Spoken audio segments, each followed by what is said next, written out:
Art and culture से related जितनी भी अभी टैलेंट्स हैं उनको हम पिक करेंगे, उनको लाइनअप अपने साथ करेंगे। मैं आर्ट एंड कल्चर में कई चीज़ें हैं, जैसे अभी हरियाणा की बात की तो इसमें वीविंग आर्ट जो हरियाणा का है उस तरह के लोगों को हम साथ में जोड़ेंगे, उनको प्रमोट करेंगे।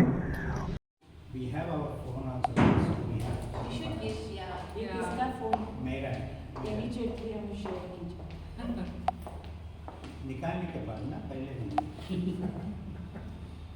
स्माइल करें इसलिए जो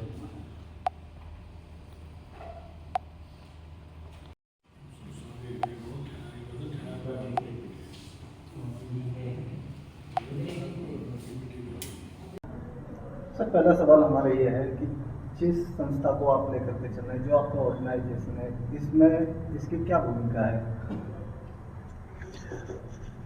मिश्रा जी, इसकी क्या भूमिका क्या है इसमें? ये राष्ट्रीय स्तर पे कला और संस्कृति को इसको प्रमोट करने के लिए,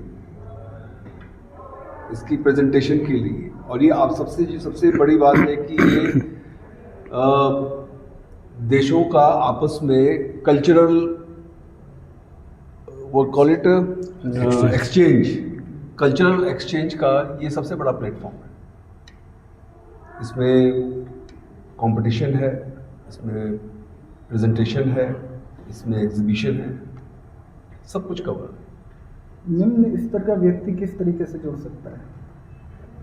निम्न स्तर का व्यक्ति आपको इसको किस तरीके से माध्यम? निम्न स्तर का कोई व्यक्ति नहीं होता। एक मिडिल क्लास फैमिली जो रहता है वो किस तरीके से इसमें प्रतिभाग कर सकता है? देखिए, ये संस्था बनी इसीलिए है कि हर एक व्यक्ति तक पहुंचे। दूर व्यक्ति हो सकता है, निम्न नहीं हो सकता। एक कोई व्यक्ति दूर हो सकता है जहां तक पहुंचा जा सकता है, और उसका हमने सारे उसी लिए ये संस्था उसी संदर्भ में वही प्रयास करती है कि वहां तक पहुंचा जाए, उन तक की जितनी जो भी हमारा जो आइडियल्स जो हैं हमारे, ये उन तक हम पहुंचाएं। और सबसे बड़ी बात है कि जिनको ये सुविधा नहीं मिल रही है प्रमोट करने की, उनको ये सुविधा प्रदान करें। इस संस्था को लेकर के अभी तक क्या कुछ हासिल कर पाई है संस्था? किस लेवल तक पहुंचा पाई है? ये संस्था 2002 से कार्यरत है और भारत का रिप्रेजेंटेशन इंटरनेशनली, अंतर्राष्ट्रीय स्तर पे ये इन संस्था ने 5-6-7 बार किया है, जो यहाँ की टीम को प्रमोट किया है भारतीय सरकार के साथ मिलकर। जी, यहाँ के जो कलाकार हैं, जो यहाँ के कला के क्षेत्र में जो प्रतिभा है जो हमारे देश की, इसको अंतर्राष्ट्रीय स्तर पे आगे बढ़ाना। और ये एक तरह से ओलंपिक्स है, इसको कल्चर ओलंपिक्स हम लोग कह सकते हैं। आगे बढ़ाना, वहाँ पर उनको प्रमोट करना, कंपटीशन में पार्टिसिपेट करना, ये हम लोगों ने कई बार किया है। आने वाले समय में आप किन किन बातों पर विचार कर रहे हैं कि भारत में किस तरीके से इस संस्था को आगे बढ़ाया जाए, उसके बारे में क्या कहना चाहेंगे आप? पहली बात तो एक क्लियर करें कि ये एक 2600 साल पुराना आइडिया है, जहाँ ओलंपिक जहाँ से आती है। ओलंपिक और डेल्फिक जो हमारी काउंसिल, हमारी ऑर्गेनाइजेशन की नाम इंटरनेशनल डेल्फिक काउंसिल है।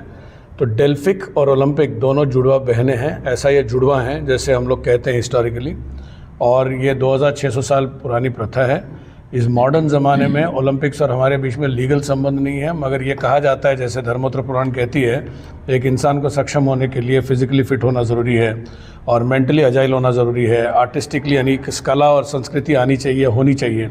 तो ये एक कॉमन फ्लोर हम कहते हैं इंग्लिश में, जिसमें सब लोग, अलग अलग किस्म के लोग अलग अलग संस्कृतियों से आते हैं सामने, एक दूसरे के सामने, उनकी कलाएं प्रस्तुत करते हैं। वहाँ पे कुछ कलाएं होती हैं जिसको आप कंपटीशन में ला सकते हैं, कुछ कलाएं कॉम्पिट नहीं हो सकती हैं, उसको प्रेजेंट किया जाता है।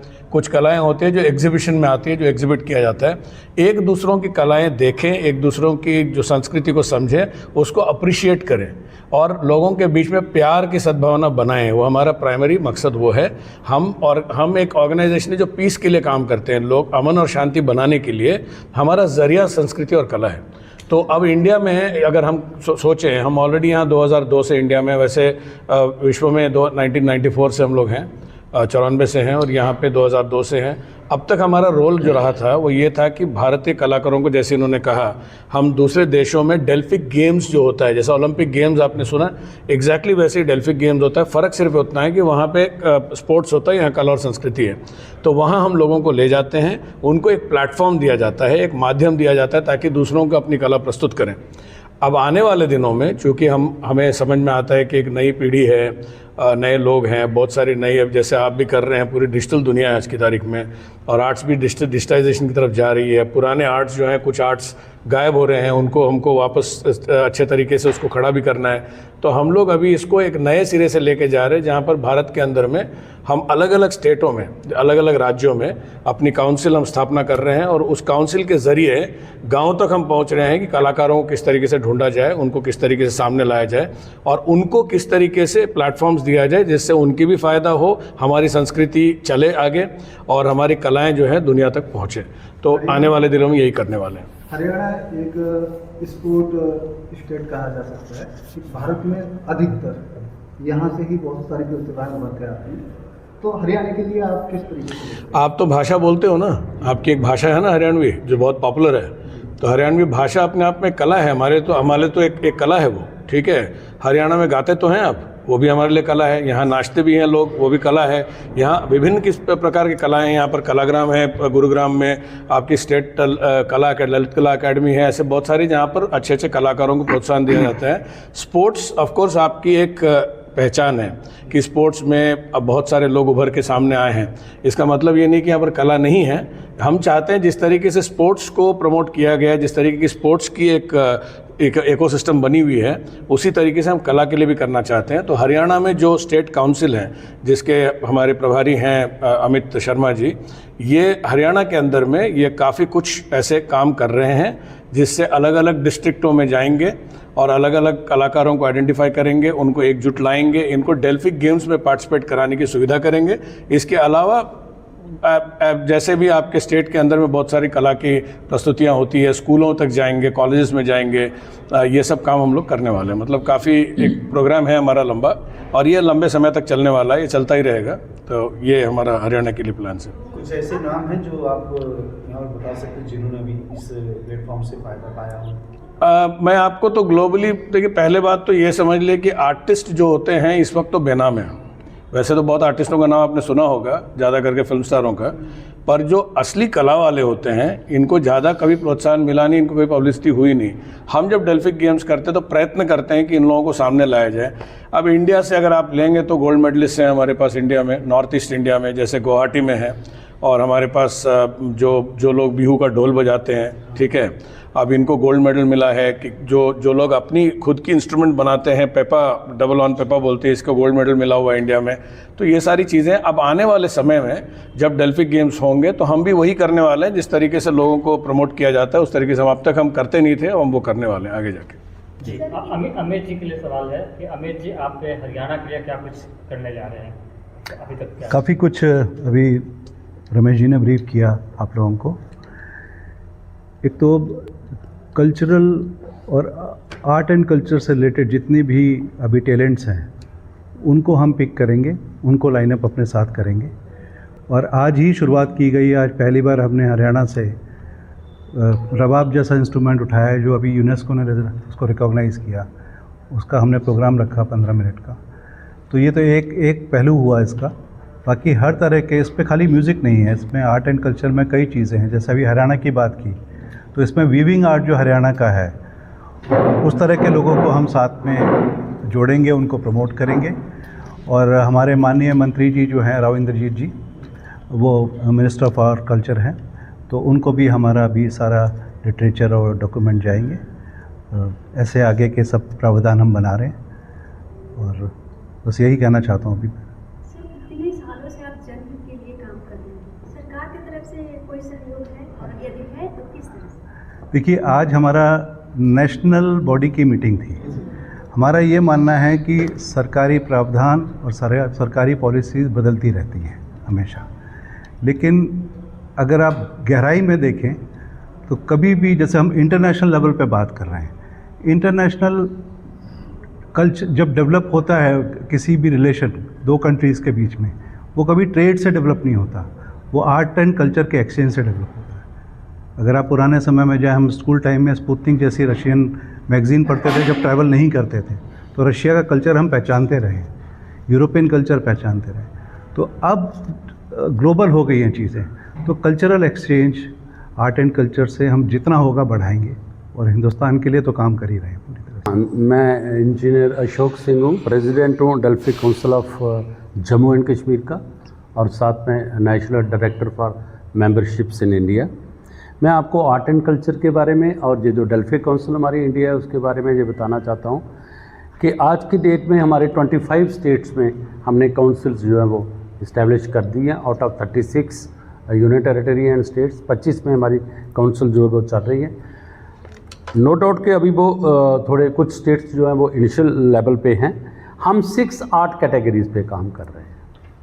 6 आर्ट कैटेगरी में अगर आप मेरे से पूछोगे, performing arts and acrobatics, language arts and editoric, visual arts and crafts, social arts and communication, ecological arts and architecture. तो आप इसके बीच में एक 6 आर्ट कैटेगरी के बीच में हमारी 26 सब आर्ट कैटेगरी है। और हम जो डेल्फी काउंसिल ऑफ इंडिया जो है वो जो रिमोट एरिया में अनसंग हमारे हीरो बैठे हैं, जिनको कोई जैसे सब साथियों ने बोला कि हम उनको प्लेटफॉर्म पहले तो स्टेट लेवल का प्रोवाइड करेंगे, फिर उसके बाद उनको नेशनल लेवल का प्रोवाइड करेंगे। और चूँकि ये एक इंटरनेशनल ऑर्गेनाइजेशन है तो हम उनको इंटरनेशनल प्लेटफॉर्म पे ये प्रोवाइड करेंगे। हम कुछ स्टेटों में काफ़ी आगे निकल चुके हैं। हमने स्टेट्स में अपने यूनिट इस्टेब्लिश किए हैं, गवर्नमेंट के साथ हमारा 1-to-1 रेपो है, और काफ़ी एक्टिविटीज़ जो हैं वो कल्चरल और आर्ट के माध्यम से हम डेल्फी काउंसिल की आगे लेके जा रहे हैं। आज की ये जो मीटिंग थी इसमें मैं बताना चाहता हूँ कि ये हमारा एक रिव्यू था नेशनल, जो हमारे बोर्ड ऑफ डायरेक्टर्स हैं उनकी ये फर्स्ट मीटिंग थी यहाँ पे। तो उसके बीच में भी हम ये जो अपनी बातों का आदान प्रदान कर रहे हैं, तो उसके बीच में हम यही स्ट्रेटजी हमारी आगे रहेगी कि किस तरीके से हर स्टेट के जो हमारे आर्टिस्ट हैं, कला में निपुण हैं, चाहे कल्चर में लोग आगे हैं, वो ही नहीं बल्कि जो गांव में बैठे हुए हैं उनको भी लेके हम प्लेटफॉर्म प्रोवाइड करके तो आगे बढ़ने का मंथन यहाँ पे हो रहा है। हमारी चेयरपर्सन यामिनी तेलकर जी हैं, और हमारे इंटरनेशनल डेल्फी काउंसिल के जो हमारे सेक्रेटरी जनरल रमेश प्रसन्ना जी जिनसे बात की, और अमित जी और मिश्रा जी जो बीच में हैं, ये सब एक ब्रेन स्टार्मिंग सेशन 2 दिन के लिए यहाँ पे रखा है। आर्ट एंड कल्चर को हमने ये एक तहैया कर लिया है कि इसको हम अच्छे तरीके से इंडिया में लेके आगे चलेंगे। पद्मश्री डॉक्टर अजय मंदावी हैं, इनको राष्ट्रपति ने सम्मान किया है। वहाँ से फिर आप खुद इंट्रोड्यूस कर दीजिएगा। सर आप अपने बारे में। जी, मेरा नाम डॉक्टर अजय कुमार मंडावी, मैं पद्मश्री हूँ 2023 का, और वुडन आर्ट में मुझको पद्मश्री मिला है। डेल्फी के साथ अभी पिछले ही साल जुड़ा हूँ मैं, और चूँकि मैं आर्ट सेक्टर में काम ही कर रहा हूँ लगातार पिछले 13-14 साल से, जेल के जो बंदी हैं उनके रिहेबिलिटेशन के लिए, तो मुझको लगता है कि डेल्फी के थ्रू मैं अपने स्टूडेंट्स को एक बड़ा प्लेटफॉर्म दे सकता हूँ। और कल्चरली हमारा बस्तर बहुत ज़्यादा रिच है, तो डेल्फी के साथ मिलके मैं कल्चर को भी प्रमोट कर सकता हूँ, अपने जो बस्तर का जो ट्राइबल कल्चर है उसको, और एक आगे लेके अपन जा सकते हैं उसको। Thank you. My name is Kyuchan and I'm from Nagaland. I'm in the space of education and culture and artistic curation for music and arts. And I've been in this field for a long time, and it is great to be part of the Delphic movement, which is not only local but international, and not just international. I think there is a time, we are in a time where we have to be aware of our past, present and future with this beautiful treasure and identity we have as global communities where we can appreciate art and music and all the the beautiful things that we are gifted with. It is not about, Delphic is not about talent search, it is about honoring what we have, it is about appreciating and finding ways in which we find commonalities and bridging bridges as human mankind from one country, nation to another, and also knowing that we are more alike than different. Delphic is a very large platform for the art and culture, social impact investments groups. So I'm more interested in the impact investment, impact entrepreneurship that we want to promote through this platform.